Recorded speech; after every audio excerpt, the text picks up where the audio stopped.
This is the small town of Aztec, New Mexico, located about 2.5 hours northwest of Albuquerque, depending upon how fast you drive along the often deserted highway.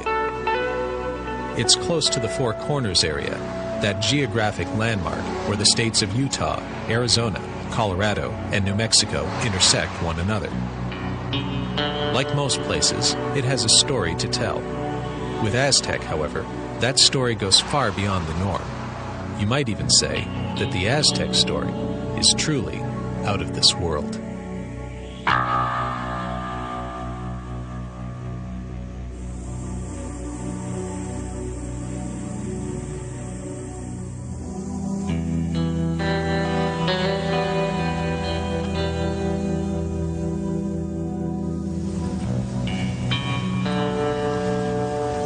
These days, if you told a friend that you were off to New Mexico to visit the site of an alleged flying saucer crash, that friend would probably assume you were headed to Roswell. For the past 3 decades or so, this has been a pretty safe assumption, as the Roswell incident has become an integral part of American pop culture. But travel back in time to the late 1940s and early 1950s, and your friend would have assumed that you had a different destination in mind. Because long before Roswell became the most famous UFO incident, there was Aztec, the first of the crashed flying saucer stories. The gist of the Aztec tale is that in 1948, a flying saucer, complete with anywhere from 14 to 18 bodies, crashed in Aztec, New Mexico, and recovered under cover of high secrecy by the US military. And in various formats and permutations, the tale's been circulated for the last 50 years. Some people consider it to be an outright hoax. Some people are sitting on the fence. Other people consider it to be genuine. Some people consider it maybe it's a genuine incident, but it occurred somewhere else. The timeline of Aztec would be a report from the oil field workers a little after 5 a.m. on March 25th, 1948. Basically, the first report came in as a large brush fire on a mesa off of Hart Canyon Road. As the oil field workers got out there, they discovered a large disc, approximately 100 feet in diameter, sitting on top of a mesa. That had nothing to do with the brush fire, but because of the oil drip tanks out there at that time, people from El Paso Oil Company were notified that they should get out there to investigate the fire and any subsequent danger it could pose. Upon getting out there, they noticed a large disc on the mesa. The military showed up later that day, late lunchtime, early afternoon. The one local law enforcement officer had warned the locals that the military would be there eventually, that they had been notified. Aztec is a fascinating case because it was the original, if you will, crash flying saucer story. And it surfaced first in 1949 in columns written by Frank Scully in the Daily Variety. It ultimately led to a best-selling book that Scully wrote, and I think it sold something on the order of 60,000 copies in 1950 in hardcover, and then it went on to 12 editions overseas, and on and on and on. I mean, it was remarkable how successful it was. It's obvious he struck some kind of real chord. It was also total nonsense, and Scully was either one of these fellows who knew enough not to ask questions he didn't want to hear the answers to, or he was genuinely duped by a fellow named Silas Newton and a sidekick of his named Leo Gebauer, who became known as Dr. G in Scully's book. In Frank Scully's book, Behind the Flying Saucers, which came out in 1950, he tells the Aztec story as told to him by Silas Newton and Leo Gebauer. Silas Newton and Leo Gebauer then introduced Frank Scully to at least 8 scientists that allegedly worked on the Aztec crash. Frank Scully took these 8 people and molded them into one Dr. G. The skeptics like to attack the story if they haven't researched it and say that Dr. G was Leo Gebauer. Leo Gebauer was no more a scientist than anybody. He was an electrical engineer that worked with Silas Newton.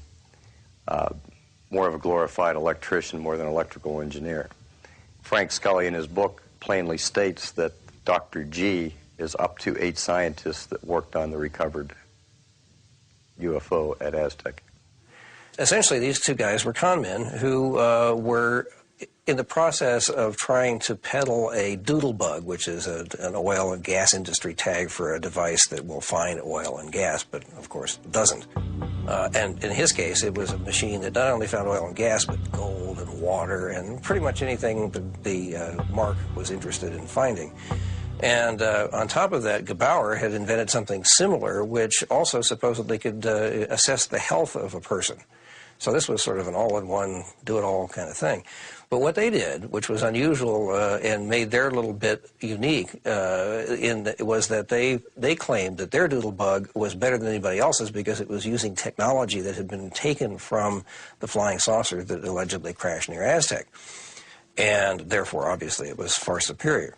Dr. G, our friend Gebauer, was supposedly a magnetics expert who was one of those called in by the Air Force when the saucer was tracked into ground near Aztec, where it floated to ground, not actually crashed, and presumably disabled by a high-powered radar somewhere nearby. Such was the claim.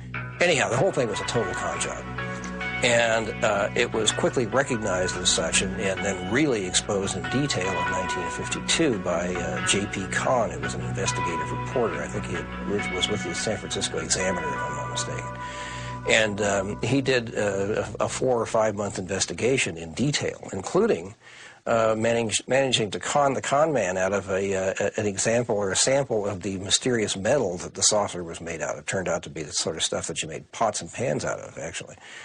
But, you know, he was a very, very, very sharp reporter who did a really good job. And True Magazine published his article in 1952 exposing these guys.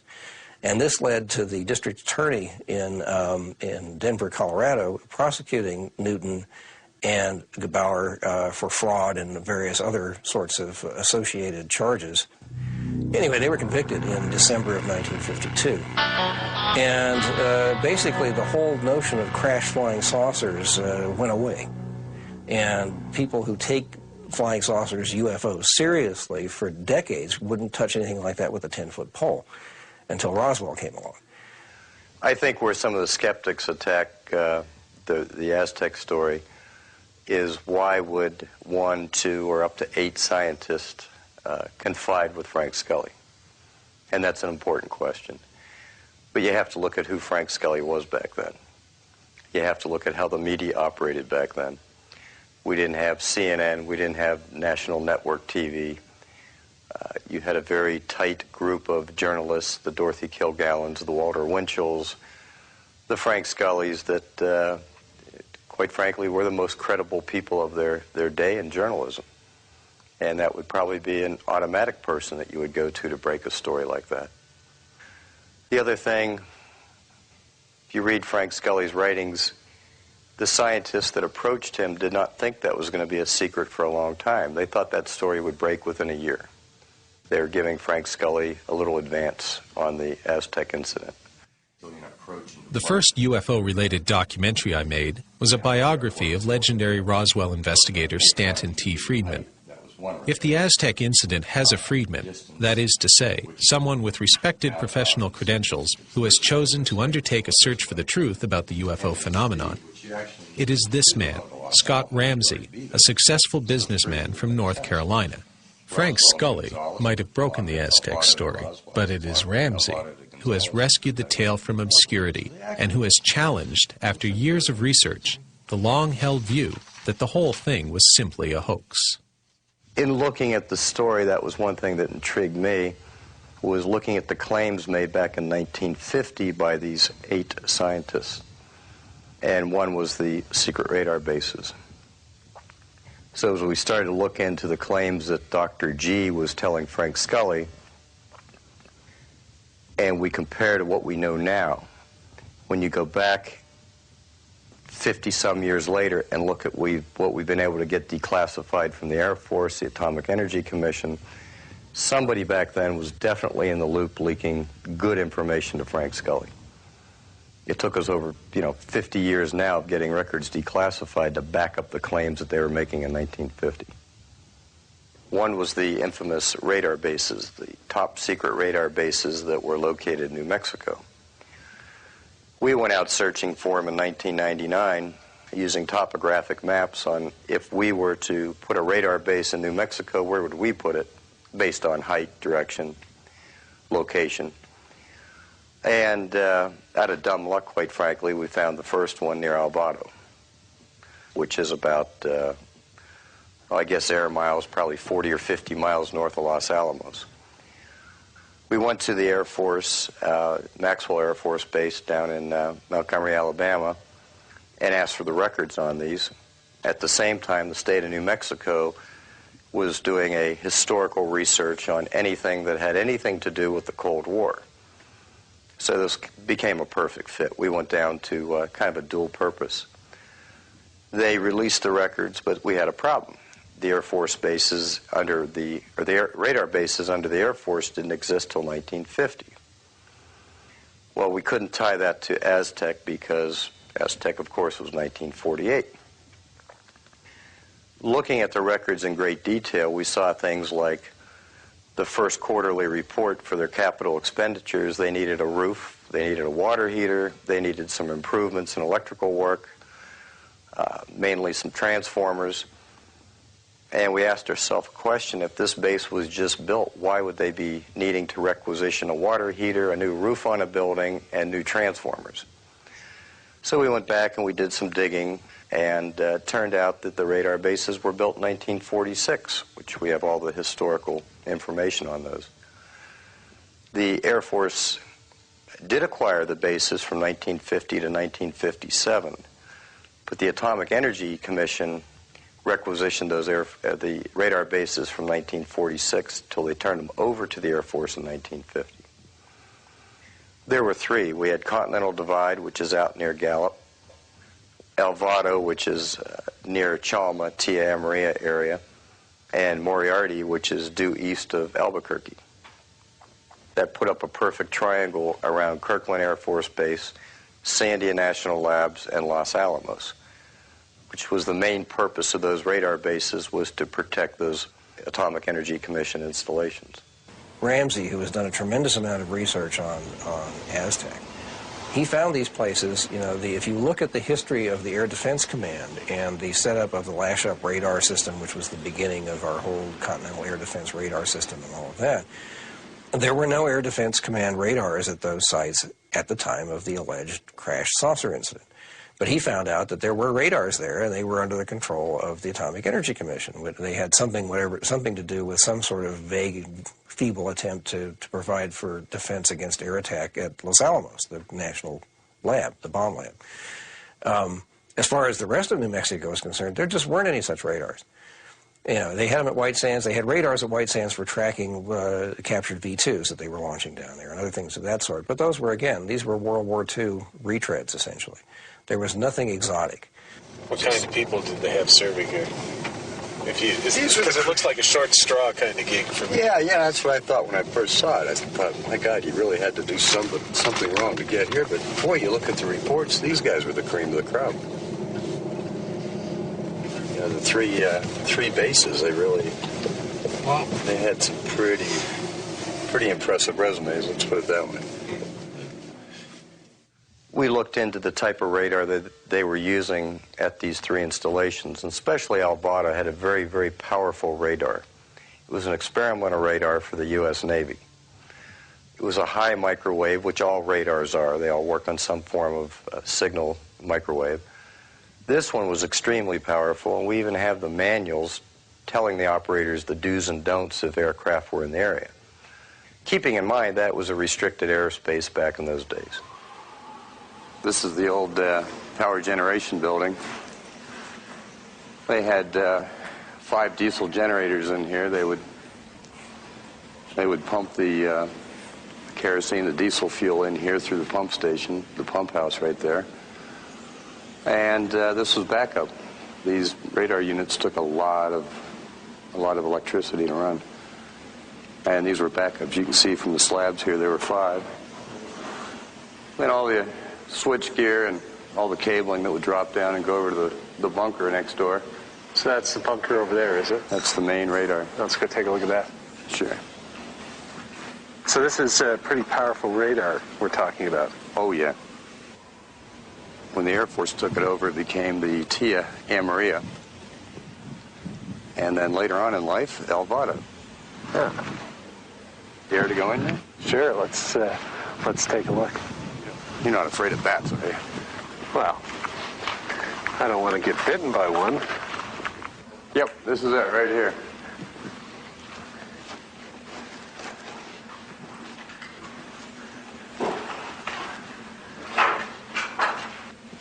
Probably won't want to go back in there. Probably not. I guarantee you don't. And so people speculate that the radar here was powerful enough to interfere somehow with an alien spacecraft. That's a theory. And might have brought it down. Mm-hmm. And they would have had similar radar stations, I assume, down by Roswell. They had one in Corona, and if you read the historical reports we were going through last night, they also had one down at Walker, which was Roswell. Right, right. Coincidence? Yeah, maybe, huh?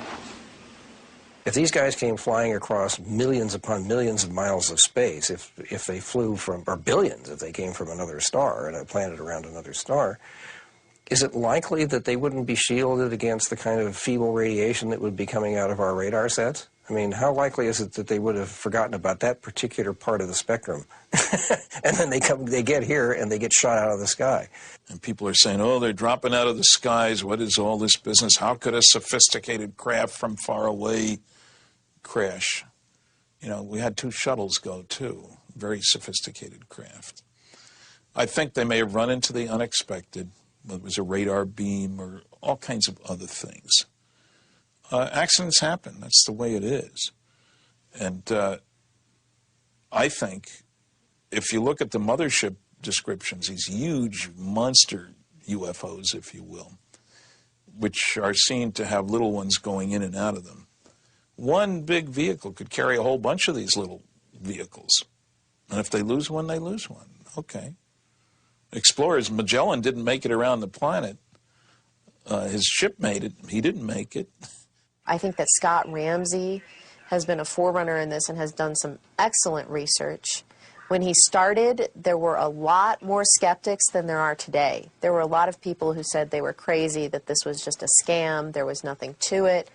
And he's proved that there were radar sites, secret radar bases that were sending out microwave rays, microwave beams that could have knocked a flying saucer out of the sky and caused it to crash land north of Aztec.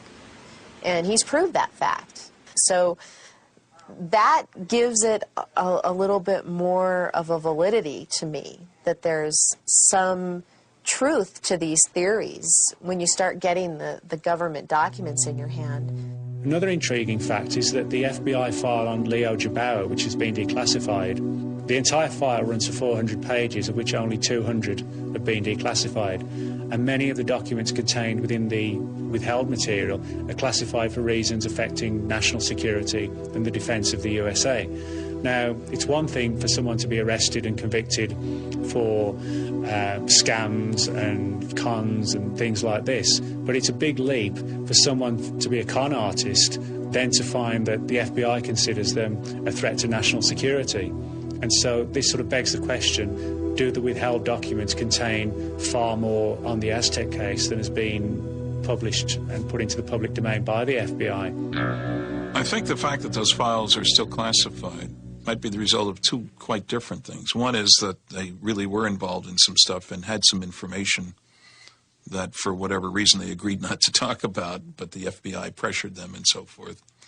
That's certainly a possibility. Another is the general FBI attitude, the old J. Edgar Hoover attitude about keeping track of people and getting files and, you know, having power over them. And I don't know which it was. Newton was sharp, no question about that. Whether he stumbled across some things that he shouldn't have stumbled across, I don't know.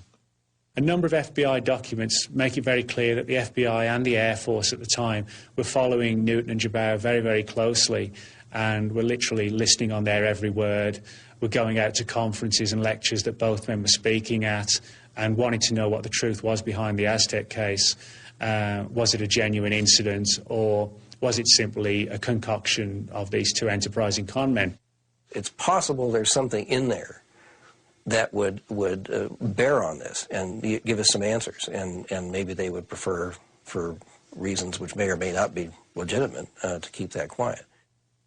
Certainly we can't say, oh, this is real because these con men told this story. But because con men told the story about Aztec doesn't mean that there wasn't an Aztec story to be told.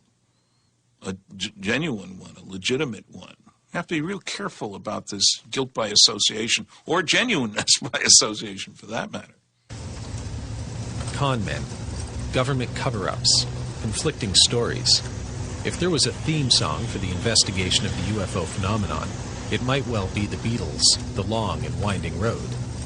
The Aztec case is the perfect example of this, both figuratively and literally in the case of Hart Canyon Road, which leads to the alleged crash site. In looking at the story, one of the things that's come under scrutiny is the fact that the skeptics on the Aztec incident claim that the Hart Canyon Road did not exist in 1948. We know it did now. That would have been the stagecoach road back in the late 1800s on the way to Durango. If you go out to the crash site today, follow Hart Canyon on the old stagecoach route, you come up to what they call the Arkansas Loop or the Arkansas Bend. And on top of that plateau is a road cut through, allegedly by the military in 1948, to get the recovery equipment, the cranes and whatnot, down in there to retrieve the craft. So this is the mystery road. This is the mystery road. Tell me about the mystery road. Well, this road, unless it shows up on recent maps, has never shown up anywhere. Right. This is the road the military, or whoever the recovery operation was, allegedly cut to get back here to retrieve the craft. Okay. And this was in March 48. That's right. And this road, now most of the roads around here, you were telling me, it's oil roads and stuff like that. They're marked on the maps, the USGA maps, is it? USGS, yeah. Right. And this road wasn't marked on any of those maps until, if it is marked at all, until recently. Very recently, right. So we've got a mystery road. Yep. And over here, we've got a mystery cement block. Concrete pad. Now let's go take a look at that then. Very good. Tell me the story behind the mystery slab of concrete. Well, it really makes no sense why it's even here. It's on the average 9.5 inches thick. We did a core sample right at about a year ago. What we're trying to establish is how old the slab is. Sure. Does it fit into the time frame of 1948? We've got rebar heavily fortified, 9.5 inches thick, rebar all through it. Early skeptics said it was a well cap. We've rolled that out. Obviously, if we had drilled through it, through the concrete, if there was high-pressure natural gas under there, we'd know it. So that's what they say. The skeptics said a well cap for natural gas. That's right. And there is gas and oil around here. All over. Yeah. But not on a mesa that's bedrock. You go a few feet under the silt and you're going to hit bedrock. Okay. The grouting is of local, it's indigenous to the area. So they didn't truck it in, they just kind of got it. They just used what was laying around here. So if you're coming down the road, you're in a, chop, you're in a hurry, cutting a quick road, something's happening real quick, you just pull what you can find. That's right. From the local area, okay? Bring your Portland cement and your forms and rebar and be done with it. Now what's it doing here though? Why, if there was a crash site and all of this, what is this? When they cut the road, as you can see to this day, it's very silty. They had trouble with one of the crane arm supports, one of the legs of the crane. And the story goes they had to pour this because the leg would just keep going into the silt, which, as you can see around here, is still a problem. Sure, I mean, if you can just walk over here and take a look at the silt. I wouldn't want to put a crane on that. Nope. All right, so you got a mystery road. Yep. You got a mystery slab. Roads allegedly cut by the military to come in here. Crane slabs allegedly put here to support, or the slabs allegedly put here to support a crane. Yep. What's the crane recovering? Allegedly. A flying disc, allegedly. A flying disc. Now, where's the flying disc? All right. Well, we don't know where it is now, but where was it back then, allegedly? About 200 yards straight through. Well, let's go take a look. Works for me. Watch your footing. Yeah. Any snakes around here? Not this time here. The recovery group that was sent out to Aztec was a hybrid recovery that had been formed after the Roswell incident because the Roswell incident had been so badly botched with a news release. Basically, a lot of people at the base being aware of it, the newspaper running an article, and after the Roswell incident, this newly recovery group was formed.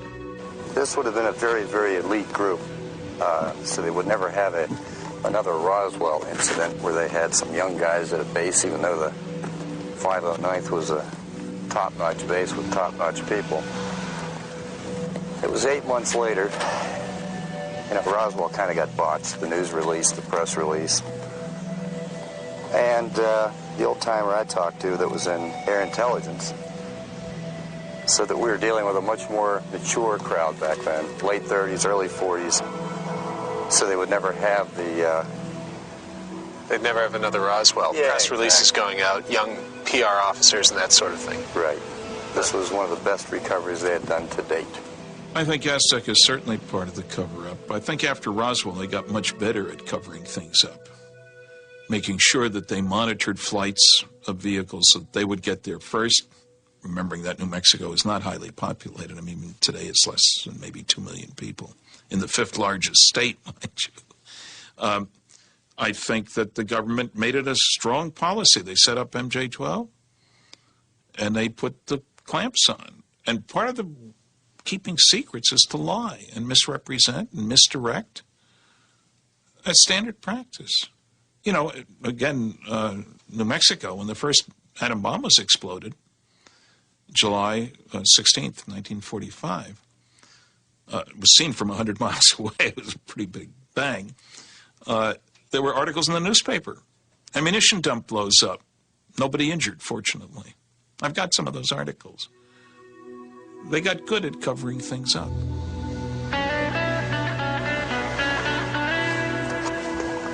What we feel, based on all the reports, this would be the epicenter of the crash site right here. It was virtually intact. Right. So was it a soft landing? Was it a crash? We don't know. Now, there's a plaque over here. So this is a commemorative plaque of the alleged incident. Recovery at Hart Canyon. On or about this site on March 25th, 1948, the spacecraft of origins unknown crash-landed on this mesa. The 767th A&W radar base in nearby El Vado, New Mexico, tracked the errant landing to this site. A high-security recovery operation took approximately 2 weeks, with all remains being taken to Los Alamos, New Mexico, for scientific study and evaluation by some of the world's leading scientists. And Los Alamos is, what, 2 hours from here? 2.5? Yeah, about 127 miles as the crow flies. Sure. The recovery of this craft by the U.S. government and military was one of the most secretive recoveries of spacecraft with origins unknown since the similar recovery in Roswell, New Mexico, 8 months earlier. Sadly, all occupants, as many as 16, died as the result of this crash, making full disclosure of both purpose and origination all but impossible. That was put here in 1999. 3 years after the symposium started. 1 year. Oh, right. Yeah, 1 year. 98 was the first year. Right. So this is it. Not much to look at, but No, not really. who knows what happened here. A lot of twisted dead trees, a lot of broken off trees, and a big open space that about 35 feet wide, 110 feet long. And the only question is, What crashed here? did anything crash here? Yeah. All right. I love visiting New Mexico, not just because I'm interested in the UFO phenomenon, but because its vast, empty spaces are so different, so alien, one might say, to my home, Halifax, Nova Scotia, a bustling cosmopolitan seaport on Canada's east coast. Out here, I sometimes feel that I'm at the edge of the world. And yet, there are similarities between New Mexico and Nova Scotia. Friendly people, for example, that might not be readily apparent, but which do exist. These common elements are also present in the Roswell and Aztec UFO incidents, no matter how much the skeptics might tell you otherwise. Let's do a comparison of Roswell and Aztec. Roswell made the front page of many, many newspapers across the country. We had an intelligence officer who was given the release to go ahead and release the information to the press, later retracting it the next day. Aztec, we may have one newspaper article that made it out that has conveniently disappeared out of the archives. You hear the argument, we don't have eyewitnesses at Aztec. Well, we didn't have eyewitnesses 4 or 5 years ago. We have eyewitnesses now. Unfortunately, some are deceased. One key eyewitness that we had, he's deceased now, was Doug Nolan. Grew up in the Four Corners area. At 19 years of age, worked for the El Paso Oil Company. Was in his truck that day, that over the radio, they had an old Motorola radio in the truck, traveling with his boss, Bill Ferguson. They were called on the radio to get out to Hart Canyon because of the brush fire, the infamous brush fire we hear about. Upon arriving at the crash site, they were told by other workers the brush fire is on one side. They were worried about a drip tank getting ignited in the brush fire. Upon arrival there, other oil field workers told them that it's not the brush fire you got to see what's laying up on the mesa. Doug went on to tell us all the locals that were there, the 2 police officers that were there, his boss, Bill Ferguson, who's probably deceased, although we're still looking for him. I had the luxury of interviewing Doug back about October of 2003, and he passed away December 7th. That we have an eyewitness. We have a deathbed confession. Doug had had 6 strokes from June until October. Was very slow and methodical in recalling the incident and appeared to be very credible in the interview. In the late 90s, early 2000, we were contacted by a gentleman, Ken Farley from Bat Cave, Arizona. And Ken wanted to talk to us. He was in very bad health. Randy Barnes and I met down in Phoenix, rented a car, drove up, interviewed Ken for probably 3 hours, took very good notes. Ken was very ill, on oxygen. He has since passed away. Ken told his side of the story that he was in Durango, passing through to San Diego, fresh out of the military.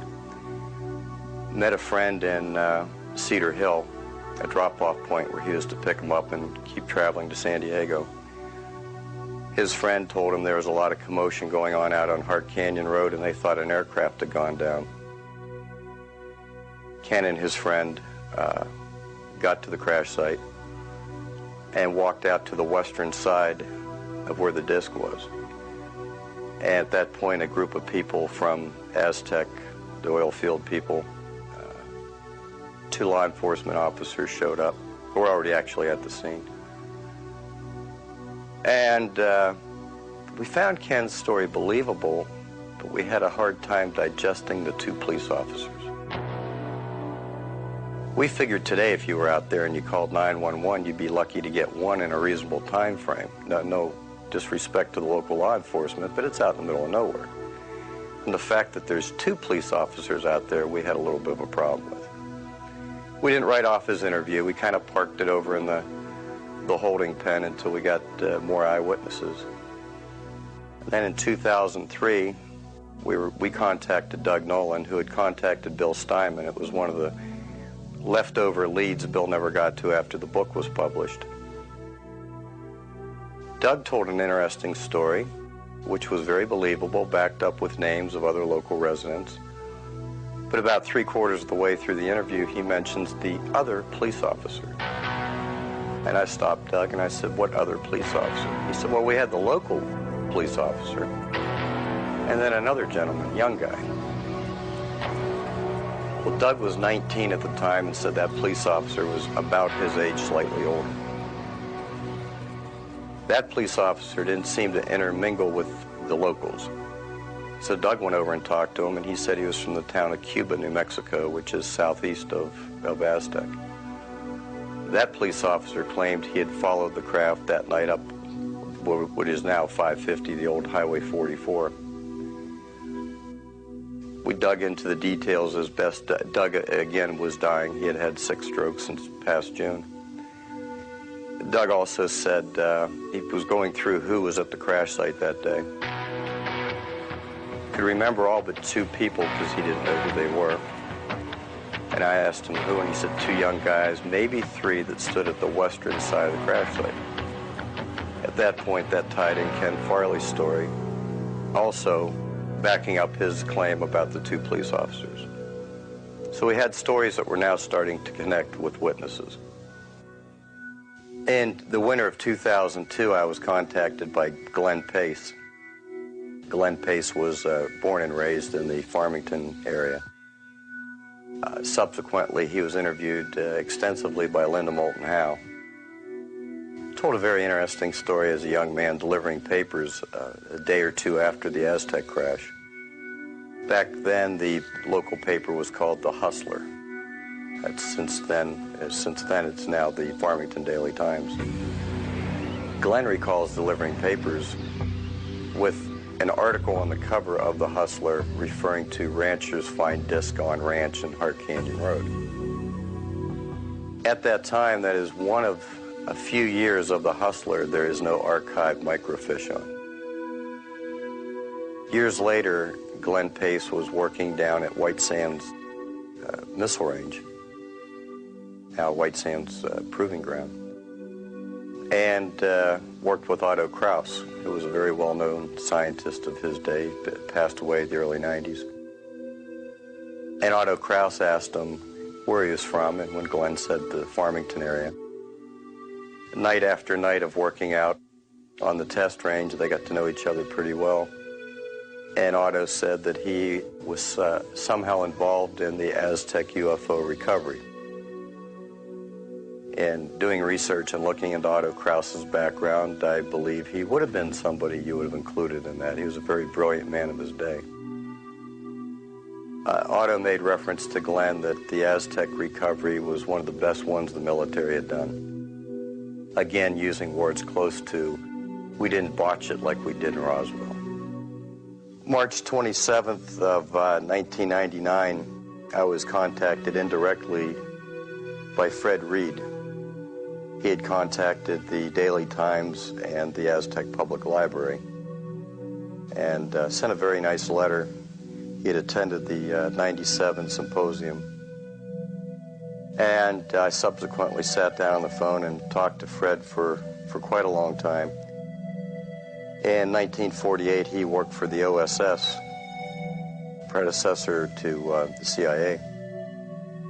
And Fred and his crew was dispatched to the Aztec crash site.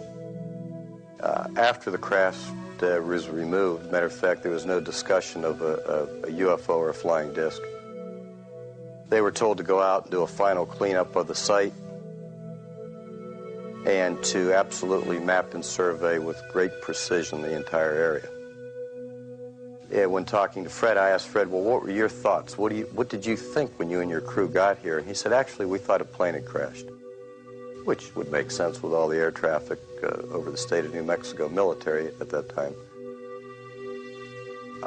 He described the mesa back then, having just been there a couple days before, looking back to 1948, that there had been large equipment out there, which they were told to not really re-landscape, but kind of retexture, get rid of all the heavy equipment tracks.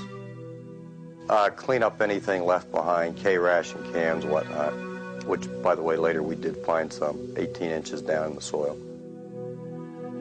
Map the entire area, make sure a cleanup was well done, nothing left behind, and move on, which was not unusual for his group in the OSS.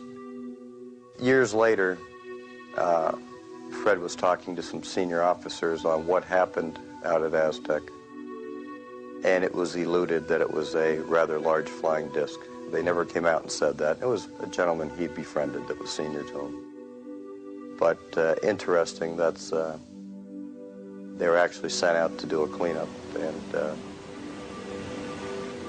some of the interesting things that Fred enlightened us with.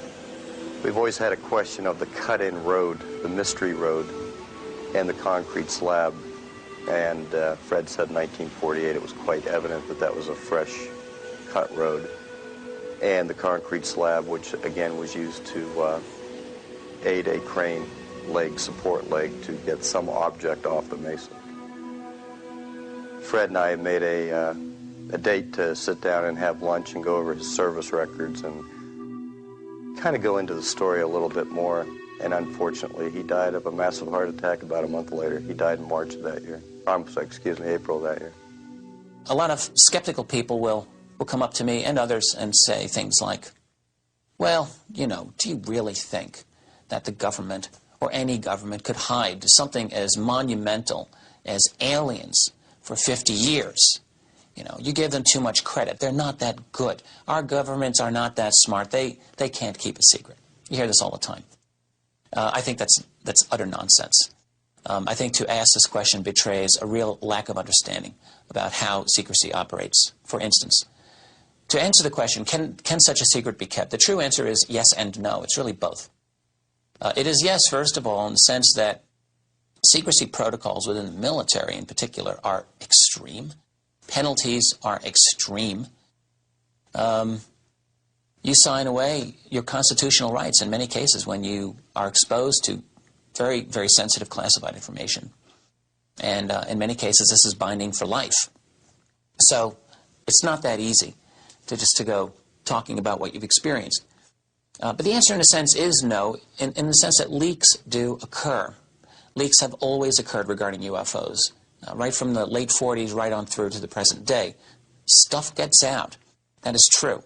However, the real issue is if you're trying to manage this problem and you're trying to control the UFO problem, the real problem becomes not to slam that lid down 100% because that is impossible. The real issue, it seems to me, is to neutralize or make useless information that does come out. How do you do that? One of the good witnesses that we've located who wishes to remain anonymous is a gentleman that I divulged to you. And he was not at the crash site, but worked behind the scenes out of the Roswell Army Airfield. Basically, his job was to review personnel records of the up to 200 people that worked on the recovery, and to make sure that their personnel files would not reflect that they were at the crash site. In other words, making sure that if years down the road somebody made that claim, that they could show through their personnel files that they were nowhere near the area. Like the Jesse Marcel case of Roswell, this individual didn't find us, we found him.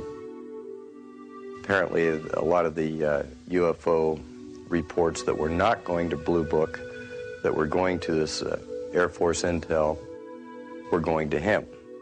And as luck would have it, when we found him, he was still alive and was up until a few months back.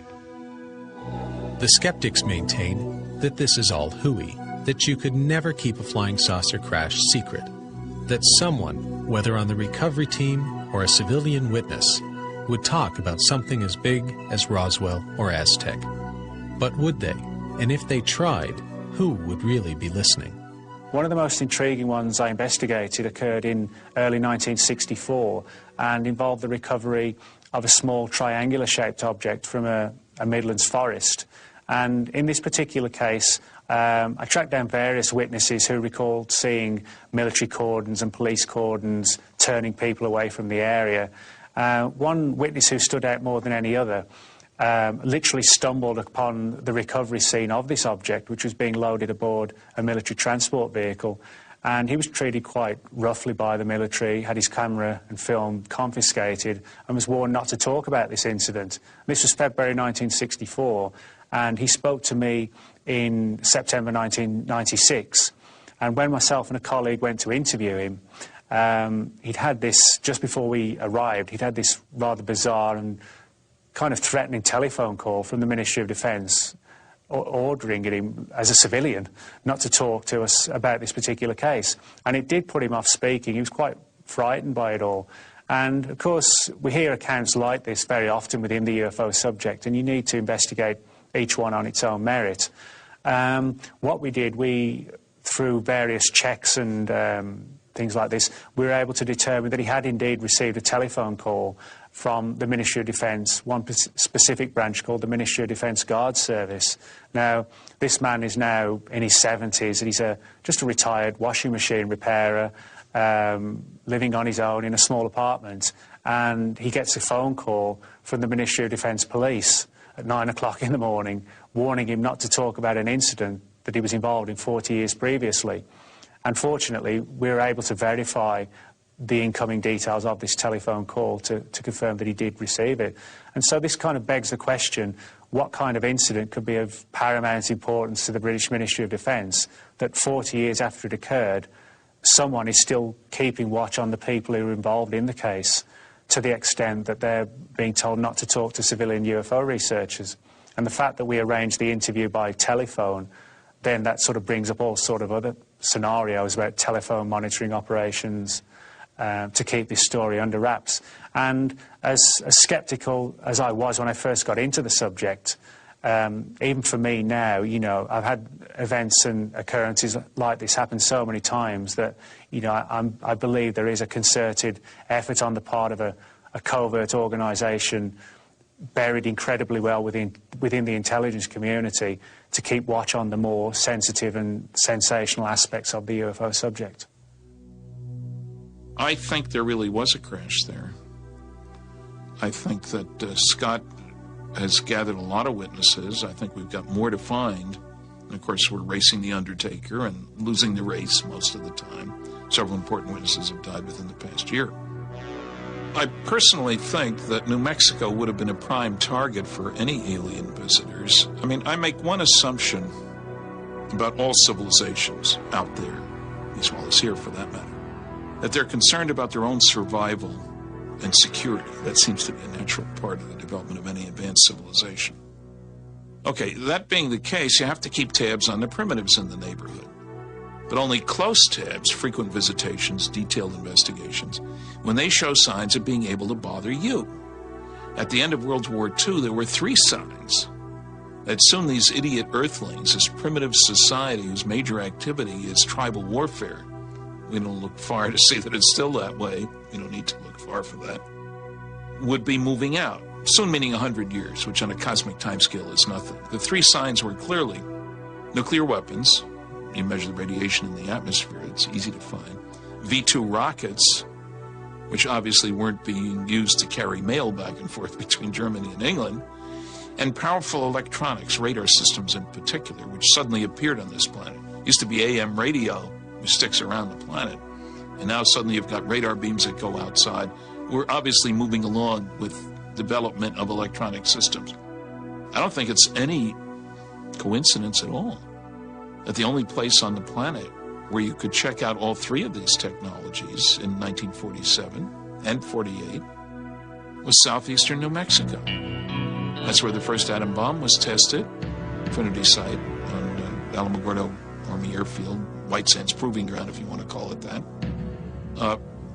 The V-2 rockets were all being tested there that we had captured from the Germans, and we were modifying some to go up much higher and things like that.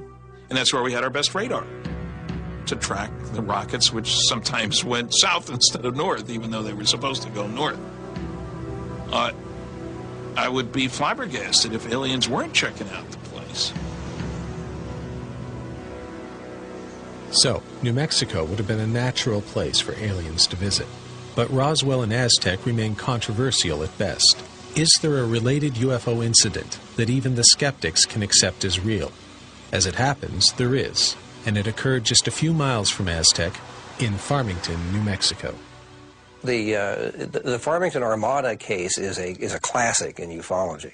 In March of 1950, a large number of people in Farmington, New Mexico, which at that time was a lot smaller than it is now, I mean dramatically smaller. I think now it's about 30,000. We're dealing in those days with maybe 3,000 people, if that.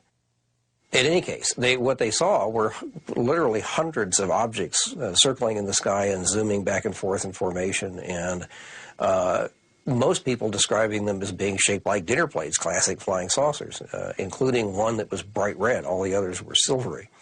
And the bright red one is interesting, particularly because as it led a group of these saucers away from Farmington off to the southeast, roughly, almost, actually more due east, but just a little south of that.